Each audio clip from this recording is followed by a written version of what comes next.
Hello friend, નમસ્કાર. રક્ષાસ kitchen બાસ્કેટમાં આપનું સ્વાગત છે. આજે આપણે રાઈસ અને ટમેટાથી એક સરસ એવી કુકરમાં ટોમેટો રાઈસની ટેસ્ટી એવી ડીશ તૈયાર કરશું, જેને તમે લંચ કે ડિનરમાં ખૂબ જ એન્જોય કરી શકો તેવી રેસીપી છે. અને લંચ બોક્સ માટેની પણ આ બેસ્ટ રેસીપી છે. જ્યારે કિચનમાં ઓછી મહેનત કરવાની હોય અથવા તો ઓછા સમયમાં ટેસ્ટી બનાવવું હોય તો આ ડીશ ખૂબ જ સરળ અને ટેસ્ટી છે. તો ટોમેટો રાઈસમાં આમ તો બહુ જ ઓછી ઇન્ગ્રેડિયન્ટ્સ જોઈએ છે. ટમેટા મેઇન છે, 500 ગ્રામ લીધા છે, અને 1.5 કપ છે એ રેગ્યુલર બનાવતા ભાત છે એ ચોખા લીધા છે મેં.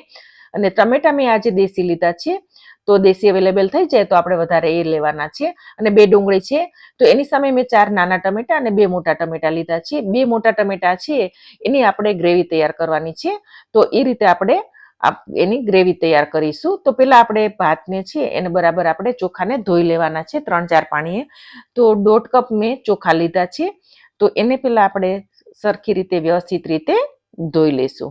તો આ ભાતને આપણે પલાળી રાખી દઈએ, બાકીની આપણે તૈયારી કરીએ ત્યાં સુધી એને પલળવા રાખશું. તો 2 ટમેટા છે એના કટકા કરશું અને ડુંગળીને આપણે સમારી લેશું. તો ડુંગળીને આ રીતે પીસ કરી લીધા છે. ટમેટાને રફલી ચોપ કરવાના છે. ચટણી જારમાં લઈ લેશું.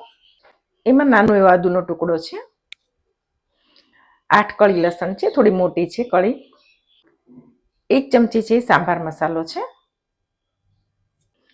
6-7 મરી છે, અને લાલ મરચા છે. ગરમ પાણીમાં પલાળ્યા છે જેથી થોડા સોફ્ટ થઈ જાય. તો બધાની આપણે પેસ્ટ તૈયાર કરી લેશું. તો આ રીતે સ્મૂથ પીસી લીધું છે.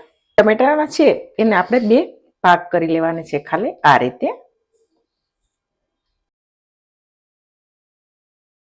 તો કુકર મૂકી દીધું છે. 2 ચમચી તેલ મૂકશું અને તેલને થવા દઈશું. તો તેલ થઈ ગયું છે. 1 મોટી ચમચી જીરું, નાના 4 સૂકા મરચાં, મીઠા લીમડાના પાન, તેજ પત્તા, 1 ચમચી અડદની દાળ, 5 થી 6 મરી અને હિંગ. આ બ્રાઉન થઈ જાય ત્યાં સુધી આપણે એને સોતરી લેવાનું છે. તો દાળ છે એ અડદની બ્રાઉન થઈ ગઈ છે. આપણે હવે ડુંગળી જે સમારી છે એડ કરી દઈશું. અડદની દાળ છે એ નાખવી ઓપ્શનલ છે, પરંતુ આમાં એકદમ મસ્ત ટેસ્ટ આવશે. તો ડુંગળીને લાઇટ બ્રાઉન થાય ત્યાં સુધી આપણે એને સોતળવાની છે.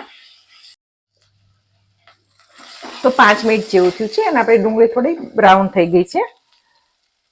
1/4 ટીસ્પૂન હળદર નાખશું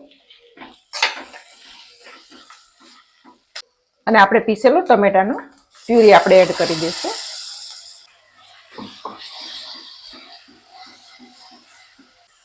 એક મોટી ચમચી લાલ મરચું અને મીઠું નાખું છું 1 ચમચી.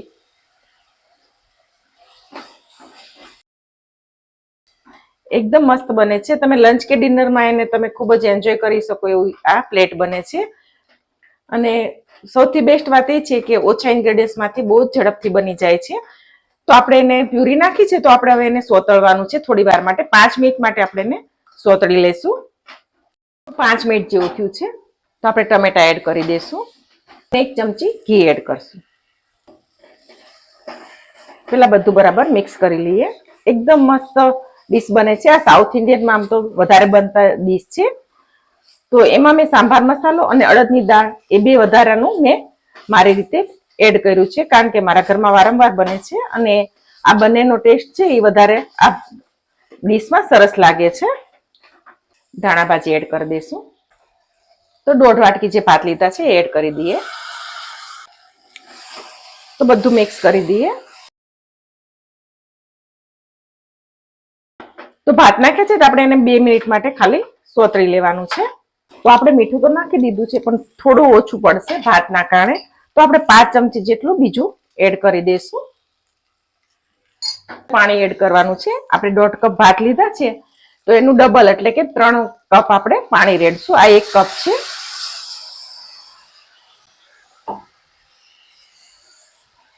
અને બીજા 2 કપ, ટોટલ 3 કપ છે. તો એક વખત બધું મિક્સ કરી લઈએ. ફૂલ ફ્લેમ ઉપર જ આપણે આને 2 સીટી કરી લેશું. જો તમારે ભાત ચડતા વાર લાગતી હોય તો 1 સીટી વધારે કરવાની. તમારે જે રીતે ભાત તૈયાર થતા હોય કુકરમાં એ રીતે તમારે સીટી કરવાની રહેશે. તો આપણે એને ગેસની ફૂલ ફ્લેમ ઉપર આપણે 2 સીટી કરી લેશું.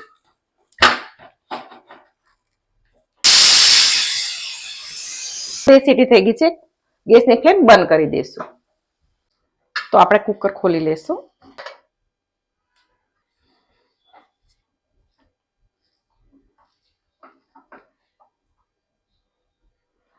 હજી થોડા ઠંડા થશે તો એની જાતે ખુલ્લા સરસ થઈ જશે.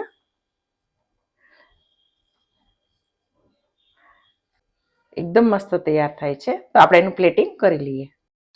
જો આજની રેસીપી તમને ગમી હોય તો ચોક્કસથી વિડીયો લાઈક અને શેર કરજો. અને જો હજી સુધી ચેનલને સબસ્ક્રાઇબ ના કરી હોય તો ચેનલને સબસ્ક્રાઇબ પણ કરજો.